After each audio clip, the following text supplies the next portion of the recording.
The oath. The battlefield was silent after the storm of war. Smoke rose from broken towers, and the ground was covered with the ruins of a proud empire. Alien banners lay torn in the dust, their colors fading under the weight of defeat. Among the wreckage stood the last of the great warriors of her people, the daughter of a fallen king. Her armor cracked, but her spirit unbroken. She had fought until her arms could no longer lift the blade. She had seen her brothers fall, her generals die, and her city burn. Now, surrounded by soldiers of the Conqueror, she had no choice left. Honor demanded surrender, and her oath had to be spoken aloud. Kneeling on the bloodstained ground, she lifted her chin with pride. Her golden eyes locked onto the figure who had crushed her armies. The Conqueror stood tall, his face hidden behind a dark war helmet. He looked like the shadow of death, silent and still. Her voice was steady, though her heart burned with rage. "I vow loyalty to you, my Conqueror," she declared. "I will serve until my life ends.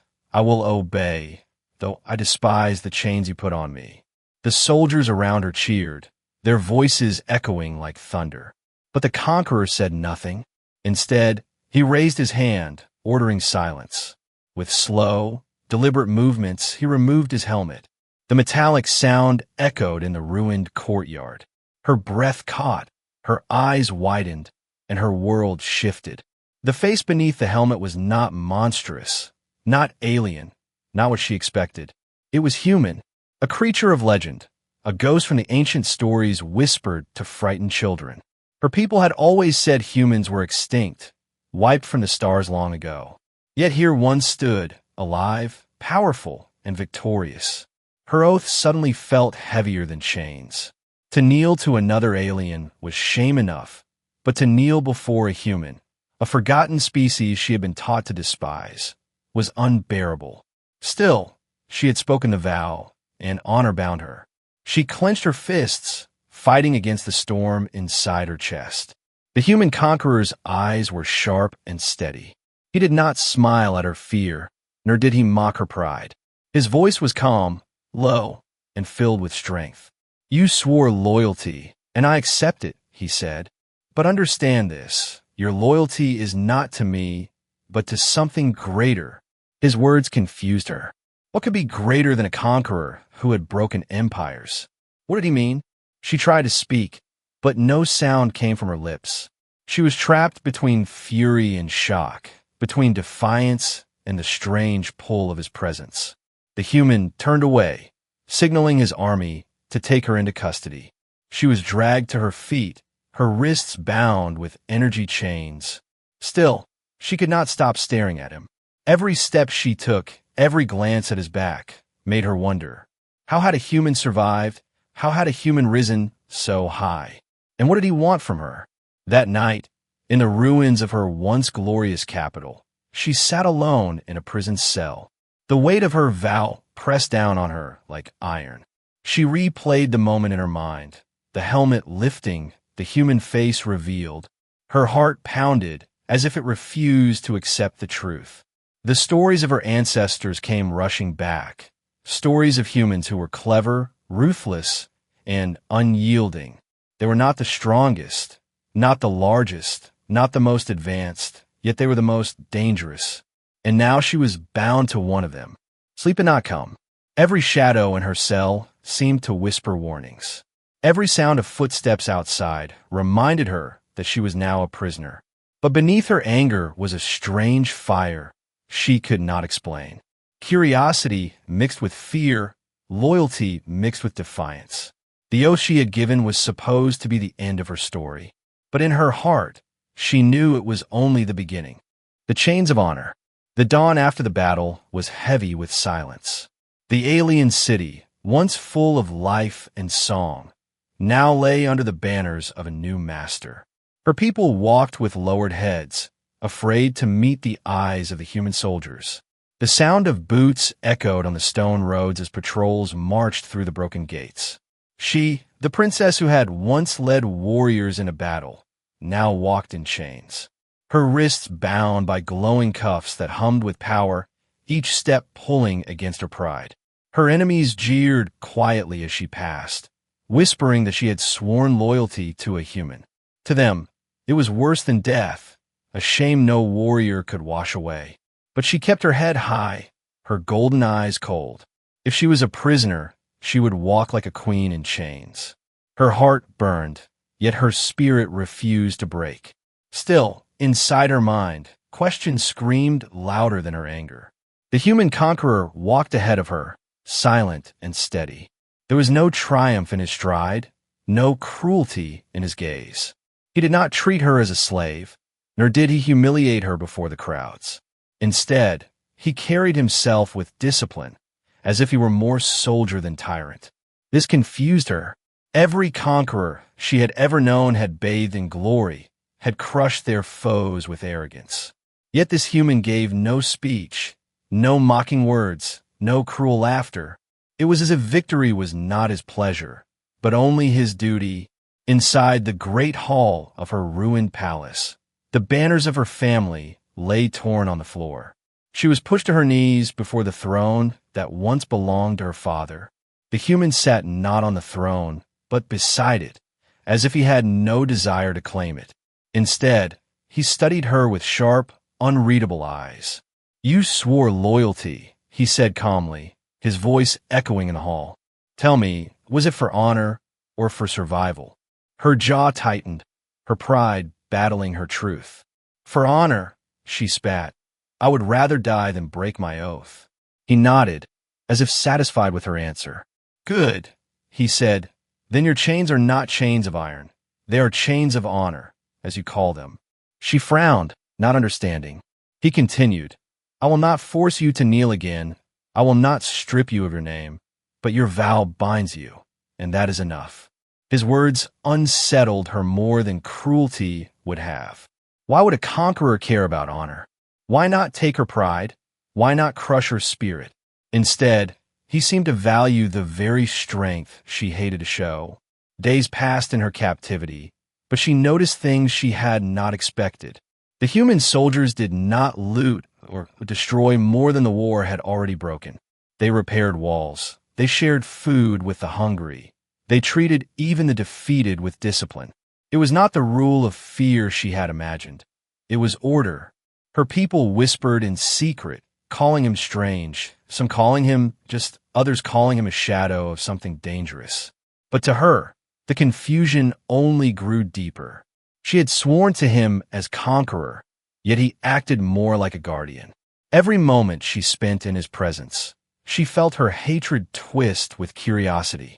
One night, as the fires of the city burned low, he came to the prison where she was held. The guards stepped aside at his command, and he entered alone. She rose to her feet, her chains clinking softly. His eyes met hers, calm yet filled with something ancient, something heavy with memory. "Do you hate me?" he asked, his tone steady. "Yes," she answered without hesitation. "I hate you with every breath." He did not flinch, he did not strike her. Instead, he nodded, as if her hatred was nothing new to him. "Then keep your hatred," he said. "Let it keep you strong, because soon you will need more than loyalty to survive." She stared at him, confused and unsettled. "What do you mean?" she demanded. But he turned, leaving the cell without another word. That night she could not sleep.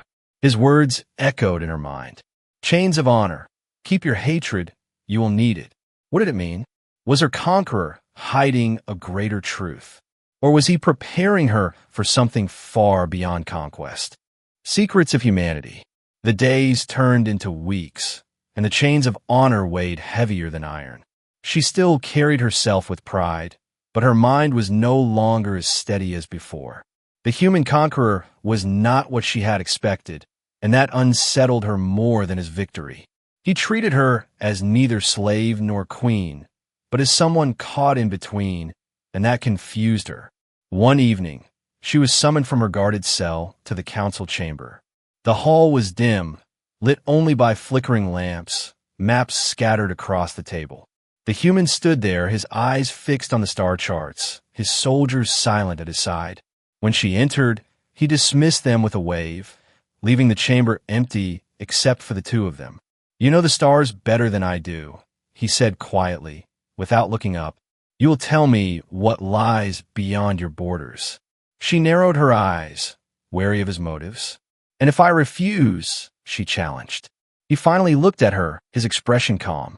Then your people will remain blind to the truth that is coming, he replied. His words struck her like a blade. What truth? She asked, though she hated herself for sounding curious. Instead of answering, he pressed a hand to the map, his finger resting on the symbol of a dead world. Do you know this planet? He asked. She studied it, the name barely visible in faded ink. It is nothing but a myth, she said coldly. A burned world, long forgotten. He looked at her, his voice firm. That was Earth. The word froze the air in her chest.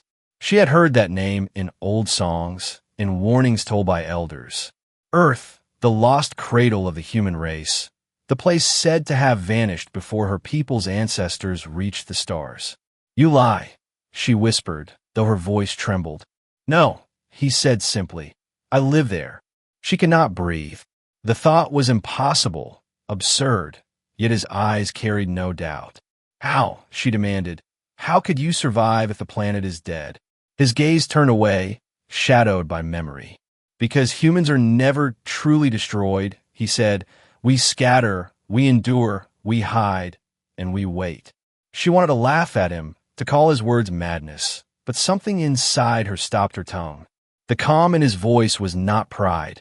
It was sorrow, and sorrow was harder to fake than strength. She looked at him, trying to see not the conqueror, but the man behind the armor. And for the first time, she wondered if he carried wounds deeper than hers.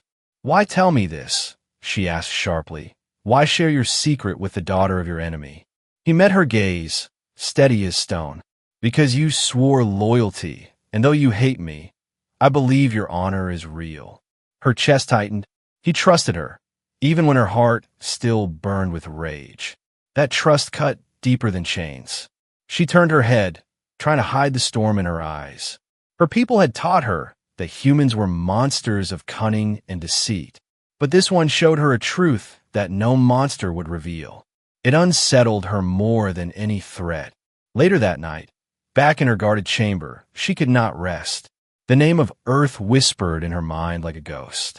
She saw visions of a blue planet burning, of survivors fleeing into the cold dark of space. And she saw the human's face, carrying that history in silence. For the first time, she asked herself if her oath was truly chains, or if it had tied her to something greater. But she pushed the thought away. She would not betray her people. She told herself she would not betray her pride. Yet the truth was already creeping into her heart. The human was not only her conqueror, he was a mystery, and mysteries demanded answers. When dawn broke, she stood at the bars of her cell, staring into the horizon. She whispered to herself, "What are you, human?" And though he was not there to hear it, she felt as if he already knew her question. A spark of rebellion. The human conqueror's words spread through her mind like fire. She tried to bury them, but the thought of Earth, of lost humanity, refused to vanish. And though she fought against it, curiosity pulled at her stronger each day. But she was not the only one watching him closely. Among the broken streets of her ruined city, whispers grew louder. Her people had bowed to the human out of fear, but not all were willing to remain under his shadow. Groups of warriors, still loyal to the old ways, gathered in the dark, sharpening blades and whispering plans. They called themselves the True Blood, sworn to cleanse the shame of surrender. One night, one of these rebels slipped into her prison chamber. A scarred warrior she had once commanded. His eyes burned with loyalty to her, but also with fury. "Princess," he hissed, "we will not kneel to a human, not while blood still runs in our veins." Her chest tightened. She had thought all her loyal warriors were dead or captured, yet here stood one who still followed her name. "What do you want from me?" she asked quietly. "To join us," he said, "to rise again, to kill this human pretender and take back what is ours." His words were fire to her wounded pride. For a heartbeat, She imagined herself free, standing once more at the head of her people. But then she remembered the human's calm voice, his strange mercy, his trust. Her oath echoed in her mind like chains. "I swore loyalty," she whispered, her voice heavy. The warrior's face twisted with disbelief. To him, he spat. To a human, his rage filled the chamber. But he kept his voice low. "Then you're no longer our princess, only a slave in golden chains." He left her with those words, but he did not leave forever. In the shadows of the city, the rebels sharpened their plot. They would strike soon. They would cut the head from the human army by killing its leader. And whether she wished it or not, they planned to use her. Days later, she was summoned again to the Conqueror's side. The council chamber was filled with maps and battle reports. The human spoke of threats beyond the stars, of dangers greater than war between their races. But her mind was not on the maps. It was on the rebellion that brewed unseen. She studied his face as he spoke, calm, unreadable. Did he know? She wondered. Did his sharp eyes already see the spark of betrayal among her people? Or was he blind to the storm waiting to strike him? That night, the scarred warrior returned, this time with 2 others. They slipped past the guards like shadows, their blades ready. "This is the night," they whispered. "We will cut him down in his sleep, and the galaxy will never again bow to a human." Her heart pounded, torn between fire and steel. "Do not involve me," she said firmly. "I will not betray my oath." But they laughed, cold and bitter. "You do not need to betray him," they said. "You only need to stay silent when the moment comes." When dawn broke, the rebellion moved in silence. Assassins crept through the corridors, their blades thirsty for blood. She was dragged along, her chains loosened so she might walk without suspicion. Her mind screamed with conflict, betray her oath or betray her people. At last, they reached the chamber of the human conqueror. The doors stood before them, heavy and guarded only by silence. The scarred warrior pressed a blade into her hand. "Strike with us, princess," he whispered, "strike for your people." The metal felt cold in her palm, heavier than her armor had ever been. Her oath burned in her mind, but so did the fire of her people's pride. She stared at the door, knowing that beyond it was the man she hated, the man who trusted her, and the choice that would decide not only her honor, but the fate of her people. The test of blood. The heavy doors of the chamber creaked open. Inside, the human conqueror stood awake, not asleep as the assassins had believed. He was studying a star chart, the lamplight casting long shadows across the room. His hand rested calmly on the table, as if he had been waiting for them all along. The scarred warrior froze, his blade trembling in his grip. But pride pushed him forward, and with a roar he lunged. The other assassins followed, their steel flashing in the dim light. She stood in the doorway, the weapon still heavy in her palm, her heart pounding like thunder. The human did not retreat. He moved like water, swift and precise, his blade drawn in a single breath. The first assassin fell with a cry, blood marking the stone floor. The second came from the side, but the human twisted, striking with a brutal efficiency that left no doubt of his skill. The scarred warrior turned to her, rage and desperation in his eyes. "Now, princess," he shouted, "strike him down." Her grip tightened on the weapon, her oath burning in her chest. But in that moment, the human's gaze locked with hers, calm and steady. There was no fear in his eyes, only trust. She hesitated, torn between blood and honor. Her people's pride screamed for her to attack, to reclaim her throne. But her heart, bound by the vow she had spoken, refused to move. The chain of honor was stronger than the blade in her hand. With a cry of fury, the scarred warrior charged again. The human caught the blow, steel ringing against steel. The fight was brutal, close, and filled with rage. But the warrior was reckless, and the human was patient. In the end, patience cut deeper than anger. The scarred warrior fell to his knees, his blade clattering to the ground. The human stood over him, his chest rising and falling with controlled breath. "You would kill me for pride, the humans said softly, but pride will not save your people. And with one swift strike, the rebellion's leader was ended. The hall was silent except for her heartbeat. The other assassins lay still, the scarred warrior's blood joining theirs. She stood frozen, the unused blades slipping from her fingers. Her knees weakened, not from fear, but from the weight of the choice she had made. The human turned to her, his face unreadable. "You could have killed me," he said quietly, "but you did not." She lifted her chin, forcing strength into her voice. "I swore an oath," she answered. "I will not break it, even if it burns me inside." For the first time, he gave a small nod of respect. "Then your honor is stronger than your hatred," he said. His words struck her deeper than any blade. She wanted to deny them, to spit in his face, but the truth of them cut through her pride. The guards arrived, shocked at the sight of blood, but the human dismissed them with a wave, his focus still on her. "You are no longer a prisoner," he said. "You are my shield." Her eyes widened, confusion flooding her mind. "What do you mean?" she asked. "You will walk beside me." "Not behind," he said, "because when the next storm comes, I will need more than soldiers. I will need someone who understands honor." His words bound her tighter than any chain. For years, she had fought for pride, for her people, for her throne. But now, for the first time, she felt the weight of fighting for something greater. And though she hated the thought, a spark of respect began to form in the fire of her heart. That night, as the stars burned above the ruined city, she stood on the palace balcony. Her eyes traced the endless sky, where wars raged unseen. She thought of her fallen people, her broken crown, and the human who carried the weight of a dead world. The test of blood had passed, and she had chosen her oath over her pride. But deep within, she knew the true test was still to come. Between enemy and ally.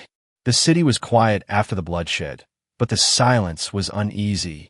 The rebellion had been crushed, yet its echo lingered in the hearts of her people. They did not trust the human conqueror, and they no longer trusted her. To them, she had become a traitor who chose chains over freedom. But she walked it aside now, no longer bound in cuffs of iron. Her chains were made of her oath, unbroken, unyielding. The soldiers who once mocked her now looked at her with caution. They whispered that the human trusted her, and that made her dangerous. One night, the human summoned her to the war chamber. The maps were gone, replaced by a projection of the stars. She watched as entire systems lit up with red markers. "These are not my enemies," he said quietly. "They are yours too." She frowned, her arms crossed tightly. "What are you showing me?" she asked, her voice sharp. He pointed at the glowing patterns, his face shadowed by the light. "The machines," he said, "the devourers of worlds." Her heart skipped. She had heard whispers of them, distant legends told by merchants. Machines that did not conquer, but consumed, leaving nothing but dust. She had dismissed them as stories meant to frighten children. But the human's eyes carried no lies, only the weight of truth. "They destroyed Earth," he continued, his voice heavy. "They burned my home, they ended my people, and they will come here next." The air grew cold around her. She wanted to deny it, to call his words fear-mongering. But she remembered the sorrow she had seen in him, and sorrow was not a weapon. It was a scar. "Why tell me this?" she asked, her tone softer now. "Because you understand honor," he replied. "And only honor will stand when fear breaks armies." She looked away, her pride fighting her reason. She had sworn to him, yes, but she had sworn as a prisoner, not as an ally. And yet, if what he said was true, her people's survival depended on him. "Why should I believe you?" she demanded, her voice trembling between anger and doubt. "Because I carry the ashes of a dead world on my shoulders," he said, "and I will not watch another burn." His voice cut through her, filled with a fire that no conqueror's words had ever carried. She realized then that his war was not for power, but for survival. The next day, she walked among her people in the ruined streets. They stared at her with bitterness, some with hate, some with sorrow. A child threw a stone at her feet, crying, "Traitor!" before being dragged away. Her chest ached, but she did not show weakness. They could not see the storm she now carried. She was torn between enemy and ally, between pride and survival. That night, she confronted him again. "If what you say is true, then why conquer us?" she asked. "Why not come as an ally from the start?" He looked at her with eyes older than his face. "Because your people would not have listened," he said. "Not until I broke your crown. Not until I forced you to see that strength alone cannot save you." His honesty unsettled her more than lies would have. He had taken her kingdom, but perhaps not for conquest. Perhaps he had done it because time was running out, and that thought was more terrifying than any chain. For hours, she lay awake, staring at the ceiling of her chamber. She thought of the assassins, of the blood spilled in vain. She thought of the machines, faceless and endless, tearing through stars. And she thought of the human, carrying the memory of Earth like a wound that never closed. Between enemy and ally, the line was fading. She could no longer see him only as her conqueror.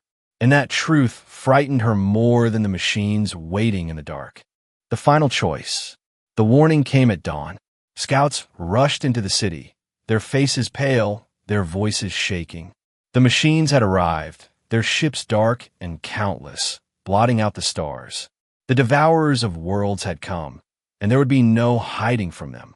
Panic spread like fire among her people. Some fled into the ruins, some prayed to broken idols, others sharpened blades in desperation. But none of them truly understood the scale of the storm that was about to fall. Only the human conqueror stood calm, his eyes fixed on the horizon where the sky burned with enemy fire. She stood beside him, her armor repaired, her blade once again in her hand. But inside, her heart was torn. Her people hated her, they called her traitor. Yet the human trusted her, and that trust weighed heavier than iron. "You said they would come," she whispered, her voice unsteady. "And now they are here." He nodded slowly, his jaw set with grim resolve. "Then this is the moment," he said, "the moment when you must decide. Will you fight as my prisoner or as my ally?" Her throat tightened. All her life, she had fought for her people, for her throne, for her pride. But those things were dust now. The only choice left was survival or extinction. The ground trembled as the first machine strike hit the outer walls.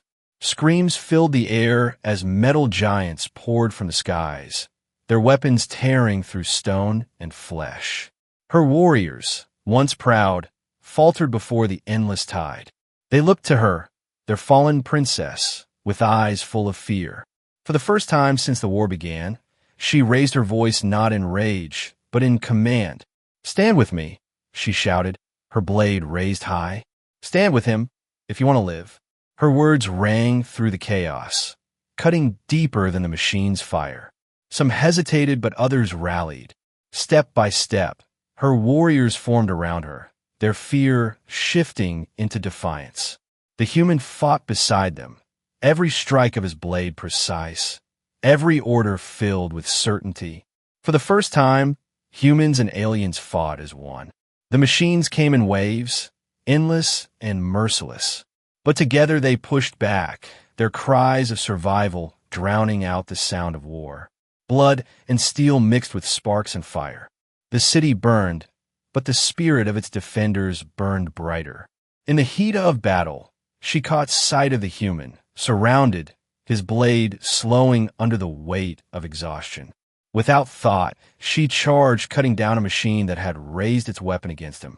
Their eyes met for a heartbeat in the chaos, and in that moment, no chains remained between them.